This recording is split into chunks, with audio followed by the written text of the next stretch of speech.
ഓടിയ വഴിക്ക് ഒരു പുല്ല് പോലും കിളുത്തിട്ടില്ല എന്ന് പറഞ്ഞത് ഇപ്പൊ ശരിയായിക്കൊണ്ടിരിക്കുകയാണ് ഷൈൻ്റെ കാര്യത്തിൽ. ഷൈൻ ടോം ചാക്കോ ഇന്നലെ ഓടിയ ഓട്ടം അതിന്റെ വഴിക്ക് പുല്ല് പോലും ഇല്ല. അത് ഓട്ടം എവിടെ എത്തിയെന്നോ ഷൈൻ എവിടെയാണെന്നോ ഒരു വിവരം ഇതുവരെ കിട്ടിയിട്ടില്ല. എന്തായാലും വല്ലാത്തൊരു വലിയ ഒരു ഓട്ടവും ചാട്ടവും ഒക്കെ തന്നെയായിരുന്നു.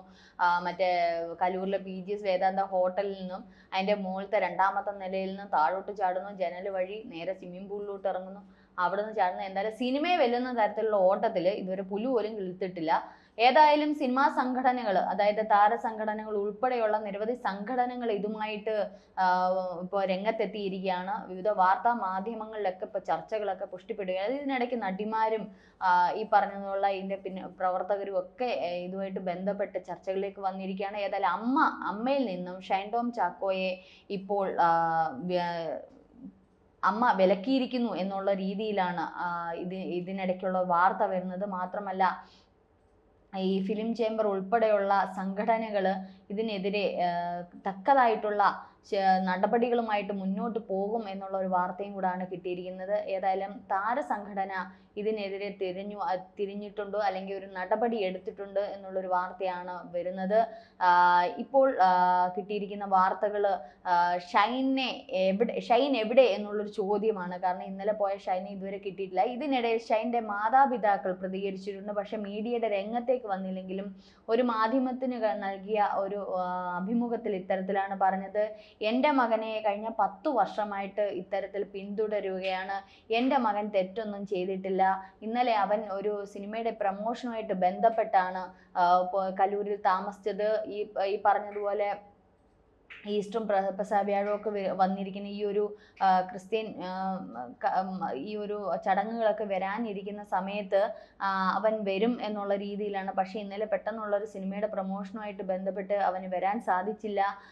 മാത്രമല്ല വിൻസിയുടെ കുടുംബവുമായിട്ട് വർഷങ്ങളായി ഞങ്ങൾക്ക് അടുപ്പമുണ്ട്.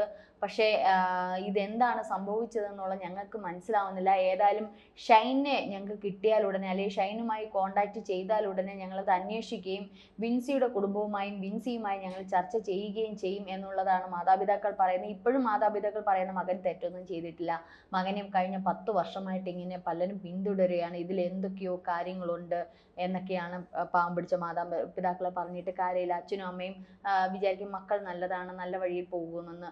പക്ഷേ മക്കൾ ചെയ്യുന്ന പ്രവൃത്തി സമൂഹത്തിന് ഒരുപക്ഷെ അറിയാം, അവസാനമായിരിക്കും അച്ഛനും അമ്മയും അറിയുന്നത്. ഏത് തന്നെയായാലും ഷൈൻ അങ്ങനെ തെറ്റ് ചെയ്തിട്ടില്ലെങ്കിൽ തെറ്റ് തീർത്തട്ടെ. പക്ഷേ തെളിവുകൾ സഹിതമാണ് ഇപ്പോൾ നിരത്തുന്നത്. മാത്രമല്ല സമൂഹ മാധ്യമങ്ങളിൽ ഇതിന് മുന്നേ തെളിവുകളുണ്ട്. 2015 ഷൈൻ ഇത്തരത്തിൽ ലഹരി ഉപയോഗിച്ചതിന് 1 മാസം മുമ്പ് ഇത്തരത്തിൽ ലഹരിയുമായി ബന്ധപ്പെട്ട് ഷൈനെ പോലീസ് പിടിക്കുകയും അതേപോലെ തന്നെ ഈ പറഞ്ഞതുപോലെ കോടതിയിൽ കേസ് നടക്കുകയൊക്കെ ചെയ്യുകയാണ്. അപ്പോൾ ഇത് ഒരു തവണയല്ല പലതവണയായിട്ടുണ്ട്. മാത്രമല്ല മാധ്യമങ്ങൾക്ക് നേരെ പലതവണ ഷൈൻ്റെ പ്രതികരണങ്ങളൊക്കെ വളരെ മോശമായിട്ടുള്ളത് നമ്മൾ കണ്ടു കഴിഞ്ഞിട്ട് ശരിക്കും ഒരു ലഹരി ഉപയോഗിച്ച ഒരു വ്യക്തിയെ പോലെ തന്നെയാണ് ഷൈൻ പലപ്പോഴും പ്രതികരിക്കുന്നത്. ലഹരി സിനിമാ മേഖലയിൽ പ്രവർത്തിക്കുന്നവരുടെ ഇടയിൽ ഇല്ലേ എന്നുള്ളൊരു ചോദ്യത്തിൽ തന്നെ ഒരിക്കൽ ഷൈൻ പ്രകോപിതനായത് ഇപ്പോഴും നമ്മൾക്കൊക്കെ അറിയാം. അത്തരത്തിൽ ഷൈൻ നല്ലൊരു നടനൊക്കെ തന്നെയാണ്, നല്ല അഭിനയ പാടവമുള്ള നല്ല ഒരു നടൻ തന്നെയാണ്. പക്ഷേ ഈ നടൻ പലപ്പോഴും ബോധാവസ്ഥയിലല്ല എന്നുള്ളതാണ് ഇപ്പോൾ പുറത്തു വരുന്നത്. ഇപ്പോൾ വിൻസി പറയുന്നത് ആ അഭിനയിക്കുന്ന സന്ദർഭങ്ങളിലെല്ലാം ലക്കുകെട്ട അവസ്ഥയിൽ തീരെ ബോധമില്ലാത്ത അവസ്ഥയിലാണ് അഭിനയിക്കുന്നത്. പക്ഷെ ഇത് എങ്ങനെ സാധിക്കുന്നു എന്നൊരു ചോദ്യമാണ് ഉയരുന്നത്. കാരണം ഇതൊക്കെ ഡയറക്ടറിനും പ്രൊഡ്യൂസറിനും എല്ലാവർക്കും അറിയാം. ഇത്തരത്തിൽ ലഹരി ഉപയോഗിക്കുന്നവരെ കൃത്യമായിട്ട് അവർക്കറിയാം, അല്ലെങ്കിൽ ഈ സംഘടനകൾക്കറിയാം. എന്നിട്ട് ഇപ്പോൾ ഒരു നടി പരാതിയുമായി വരുമ്പോഴാണ് ഓരോരുത്തർ ഇറങ്ങിത്തിരിക്കുന്നത്. ഞങ്ങൾ ഇതിനെതിരെ നടപടിയെടുക്കും, ഞങ്ങൾ അങ്ങനെയാണ്, ഞങ്ങൾ ഇപ്പോൾ സസ്പെൻഡ് ചെയ്യും അല്ലെങ്കിൽ ഇതിൽ നിന്ന് പുറത്താക്കും എന്നൊക്കെ ഉള്ള രീതി. പക്ഷെ ഇതിനു മുമ്പേ ഇവർക്ക് അറിയാമല്ലോ, അന്നൊന്നും ഇവർ ചെയ്യാത്തത്. ഏതെങ്കിലും ഒരു നടി പുറത്തേക്ക് പറയുമ്പോൾ മാത്രമാണ്. എന്ത് സേഫ്റ്റിയാണ് ഈ നടിമാർക്കുള്ളത്? മാത്രമല്ല ഷൈന് ഇതിനു മുമ്പ് പല നടിമാരുമായിട്ടൊക്കെ ഇത്തരത്തിൽ ചിത്രങ്ങളിലൊക്കെ അഭിനയിച്ചിട്ടുണ്ട്. അപ്പോൾ ഈ നടിമാരൊന്നും ഇതുവരെ പരാതി പറയുന്നില്ല. ഇത്തരത്തിലുള്ള അനുഭവങ്ങൾ അവർക്കും ഉണ്ടായിട്ടുണ്ട്. ഇന്നിപ്പോൾ സ്വാസിക ഒരു മാധ്യമ ചാനലിന് ഇതുപോലെ ഒരു അവരുടേതായ കാര്യങ്ങൾ തുറന്നു പറഞ്ഞു. അപ്പോൾ അവർ പറയുന്നത് അത് അങ്ങനെ വിൻസി അങ്ങനെ പറഞ്ഞതിൽ ഞാൻ അഭിമാനിക്കുന്നു, വിൻസി അങ്ങനെ ചെയ്തതിൽ ഞാൻ അവരോട് പിന്തുണയുണ്ട്, ഒക്കെ അല്ല ശരി. പക്ഷെ പക്ഷെ ഈ സ്വാസികയുടെ എനിക്ക് ചോദിക്കാനുള്ള, സ്വാസികയും ഷൈനുമായിട്ടുള്ള സിനിമയിൽ അഭിനയിച്ചിട്ടില്ല. അപ്പൊ ഇത്തരത്തിലുള്ള ഒരു അനുഭവം ഉണ്ടായിട്ടില്ലേ? ഈ വിൻസി അലോഷ്യസ് മാത്രം അഭിനയിച്ച സിനിമയിൽ മാത്രമേ ഷൈനെ പറ്റി ഇങ്ങനെ പ്രശ്നമുള്ളൂ? ഈ പറഞ്ഞതുപോലെ ഷൈൻ എല്ലാ സിനിമ ലൊക്കേഷനിലും ഇങ്ങനെ തന്നെ ആയിരിക്കാം. ഇതിപ്പോ ഒരിടത്ത് മാത്രമായിരിക്കത്തില്ല, പലയിടത്ത് ഇങ്ങനെയുള്ള അനുഭവങ്ങളുണ്ട്. പല സിനിമകളും ഒരു പക്ഷേ പ്രൊഡ്യൂസേഴ്സുമായിട്ടുള്ള എന്തെല്ലാം ഈ ശ്രീനാഥ് ഭാസി ഉൾപ്പെടെയുള്ളവരുടെ തർക്കങ്ങൾ പലപ്പോഴും ഇതിനകത്ത് വന്നിട്ടുണ്ട്. അപ്പൊ ഇതൊക്കെ എല്ലാവർക്കും അറിയാവുന്നതാണ്. അപ്പൊ സ്വാസിക അങ്ങ് സ്വയം വെള്ള പൂശിക്കൊണ്ട് ഞാൻ നടിയുടെ അവർ പറഞ്ഞത് നന്നായിട്ടുണ്ട്, ഈ വിൻസിയുടെ ബോൾഡ്നെസ് സ്വാസിക എന്താ കാണിക്കാഞ്ഞേ? സ്വാസികയ്ക്ക് എന്താ ഷൈൻ്റെ ഇതുപോലുള്ള കാര്യങ്ങളൊന്നും സ്വാസിക നേരിട്ടിട്ടില്ല, ഉണ്ടായിട്ടുണ്ട്. എല്ലാവരും ഈ പറഞ്ഞതുപോലെ അവരവരുടെ നേട്ടത്തിനും അവരവർക്ക് പിടിച്ചു നിൽക്കണം, ഈ ഒരു പ്രൊഫഷനിൽ പിടിച്ചു നിൽക്കാൻ വേണ്ടിയിട്ട് അവരവരെ ഇതെല്ലാം അങ്ങ് വെള്ള പൂശി അങ്ങ് മുമ്പോട്ട് പോവുകയാണ്. എല്ലാവർക്കും എന്താ പറയുക, പണം വേണം, അല്ലെങ്കിൽ എല്ലാവർക്കും അവരവരുടെ കരിയർ വേണം, അല്ലെങ്കിൽ ഞങ്ങൾക്ക് വലിയ നടിയാവണം, ഇതൊക്കെയാണ് എല്ലാവരുടെയും മനസ്സിൽ. എന്നിട്ട് ഏതെങ്കിലും പാവം പിടിച്ച് ഇത്തരം വിൻസിയെ പോലുള്ള ചില നടിമാർ പ്രതികരിക്കുമ്പോൾ ഓക്കെ, ഞങ്ങൾ WCCയിലെ ഉൾപ്പെടെയുള്ള അംഗങ്ങളാണ്, ഞങ്ങൾ ഓക്കെ. പക്ഷെ പാർവതി ആണെങ്കിലും റിമ കല്ലിങ്ങിലൊക്കെ കുറേയൊക്കെ പ്രതികരിച്ചിരുന്നു. അതിൻ്റെ തിക്താനുഭവങ്ങൾ അവർ അനുഭവിക്കുകയും ചെയ്തു. പക്ഷേ ഈ പറഞ്ഞതുപോലെ ഈ എന്തെങ്കിലും ഒരു പ്രശ്നങ്ങൾ വരുമ്പോൾ ഒന്ന് രണ്ട് നടിമാരുടെ അടുത്ത് ഏതെങ്കിലും മാധ്യമങ്ങൾ ചോദിക്കും, ഓക്കെ ഞങ്ങൾ എല്ലാത്തിനും ഉണ്ട്, പുറകെ ഉണ്ട്, അവർ ചെയ്ത് നല്ല അറിയും. ഈ പറയുന്നവർക്ക് അനുഭവങ്ങളുണ്ട്, പക്ഷെ അവർ തുറന്നു പറയുന്നില്ല, തുറന്നു പറയാതെ. എന്നിട്ട് പാവം പിടിച്ച് എല്ലാം കൂടി ഇതേപോലുള്ള നടിമാരുടെ മണ്ടയിലോട്ട് എടുത്തിടും. ഇവർക്ക് പിന്നീട് ഇനി ഇവരുടെയൊക്കെ ഒരു ചിത്രം കാണണമെങ്കിൽ നമ്മൾ വർഷങ്ങൾ കഴിയണം.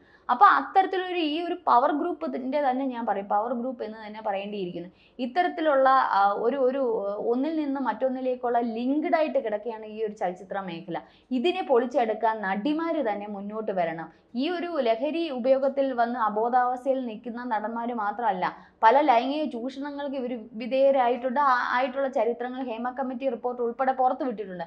അത് ഈ പറഞ്ഞതുപോലെ കുറച്ച് നാൾ ഇതൊക്കെ എടുത്തു WCC കുറെ അംഗങ്ങളും കുറെ നടന്മാരെന്തായാലും വന്ന ഉടനെ ആ നടന്മാർ വരെ പൂട്ടി പോകേണ്ട അവസ്ഥയാണ് ഉണ്ടായത്. കാരണം ഈ നടന്മാർ വരെ പല ആൾക്കാരെ ഇത്തരത്തിൽ ചൂഷണത്തിന് വിധേയരാക്കിവിടും. പിന്നെ എങ്ങനെ അവർ തുറന്നു പറയുന്നത്? പക്ഷെ ഇതൊക്കെ ആദ്യമൊക്കെ വലിയൊരു കോലാഹലത്തിലും മേളത്തിലും ഒക്കെ വരും. പിന്നീട് ഇതങ്ങ് താഴ്ന്ന് ഒരു തണുത്തുറഞ്ഞ ഒരു മഞ്ഞ് പോലെ അങ്ങ് ആയി മാറുകയാണ് ചെയ്യുന്നത്.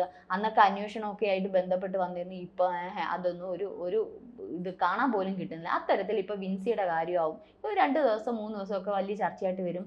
പോലീസുകാർ ചിലപ്പോൾ ഷൈനെ തേടി പിടിച്ചെന്നിരിക്കും, ചിലപ്പോൾ കസ്റ്റഡിയിൽ എടുത്തെന്നിരിക്കും. അതുവരെയൊക്കെ ഒരു വലിയ വാർത്താ പ്രാധാന്യമൊക്കെ കാണാം. അത് കഴിഞ്ഞിട്ട് ഷൈൻ നേരെ കോടതിയിൽ നിന്ന് എന്താ പറഞ്ഞ ഈ പറഞ്ഞതുപോലെ ജാമ്യമൊക്കെ വാങ്ങിക്കും. പക്ഷെ പിന്നീട് പാവം പിടിച്ച വിൻസി ആയിരിക്കും ഇതിന്റെ തിക്താനുഭവങ്ങൾ അനുഭവിക്കേണ്ടത്. എന്തായാലും ഈ വിൻസി ഒരിക്കലും പരാതിപ്പെടാനൊന്നും ആഗ്രഹിച്ചില്ല. കാരണം വിൻസിക്ക് അറിയാം ഞാൻ ഇത് പരാതിപ്പെട്ടാലും വലിയ പ്രയോജനമില്ലെന്ന്. പക്ഷെ എന്തിനാണ്, മാത്രമല്ല ഈ സിനിമയിൽ പ്രവർത്തിച്ച കുറേ ആൾക്കാരുണ്ട്, അവരുടെ എന്തിനെ ബാധിപ്പിക്കുന്ന എന്ന തരത്തിലൊക്കെയാണ് വിൻസി ഇതിൽ നിന്ന് പിന്മാറിയത്. പക്ഷെ അമ്മ സംഘടന ഉൾപ്പെടെയുള്ള ഫിലിം ചേംബർ ഉൾപ്പെടെയുള്ളവർ ഇതിന് വിൻസിക്ക് സപ്പോർട്ട് നൽകിയതിൻ്റെ ഫലമായിട്ടാണ് വിൻസി ഇപ്പോൾ ഇത് പുറത്തു വിട്ടിരിക്കുന്നത്.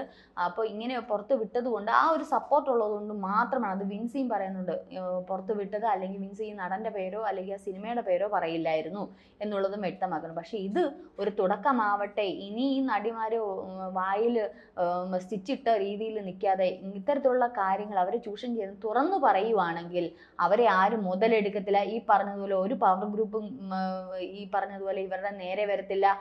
സ്ട്രോങ് ആയിട്ട് സ്വാതന്ത്ര്യത്തോടെ അഭിനയിക്കാനും മലയാളത്തിൻ്റെ നല്ലൊരു പ്രതലത്തിലേക്ക് അല്ലെങ്കിൽ നല്ലൊരു ചലച്ചിത്ര മേഖലയുടെ നല്ലൊരു സ്റ്റേജിലേക്ക് ഇവർക്കൊക്കെ എത്തിപ്പെടാൻ സാധിക്കും. കഴിവുള്ളവർ കടന്നു വരാൻ പറ്റും. കഴിവുള്ള പെൺകുട്ടികൾക്ക് സ്വാതന്ത്ര്യത്തോടെ അഭിമാനത്തോടെ കടന്നു വന്ന് അഭിനയിക്കാൻ പറ്റും. അതിനെയൊക്കെ പിന്തുണ നൽകേണ്ടുന്നത് ഈ ഇപ്പോൾ നിലവിലുള്ള നടിമാരും അല്ലെങ്കിൽ അഭിനയിച്ച അല്ലെങ്കിൽ നല്ല പ്രശസ്തിയായിട്ടുള്ള നായകന്മാരും നടന്മാരും നടിമാരും ഒക്കെ തന്നെയാണ്. അപ്പോൾ അവർ മുന്നോട്ട് ഓരോ കാര്യങ്ങൾക്കും, ഇപ്പം നടിമാരുടെ കാര്യത്തിൽ മാത്രമല്ല നടന്മാരും വരണം. ഇത്തരത്തിൽ ഒരു ഡ്രഗ് സ്വന്തം സഹപ്രവർത്തകർ ഉപയോഗിക്കുന്നുണ്ടെങ്കിൽ അത് കംപ്ലൈൻറ്റ് ചെയ്യേണ്ടുന്ന ഉത്തരവാദിത്തം ഈ നടന്മാർക്കും ഉണ്ട്. ഇപ്പം ഈ ഷൈൻ ടോം ചാക്കോയുടെ കൂടെ പ്രവർത്തിച്ചിട്ടുള്ള എത്രയോ നടന്മാരുണ്ട്, അവർക്ക് അറിഞ്ഞുകൂടായിരുന്നു ഇത്തരത്തിൽ ഉപയോഗിക്കുന്നു. പക്ഷെ അവർ പോലും ഇത്തരത്തിൽ സംഘടനയ്ക്ക് ഒരു പരാതി കൊടുക്കുകയോ അല്ലെങ്കിൽ ഒരു ഇത് കൊടുക്കുകയോ ചെയ്തു. ഒരു നിയന്ത്രണമില്ലാത്ത ഒരു മേഖലയായി ചലച്ചിത്ര ലോകം മാറുകയാണ്. എന്തായാലും അതിനൊരു ശുദ്ധീകരണ കലശം തന്നെ നമ്മുടെ സർക്കാരും വേണ്ടുന്ന ഉദ്യോഗസ്ഥരും ഈ സംഘടനകളും നടത്തട്ടെ.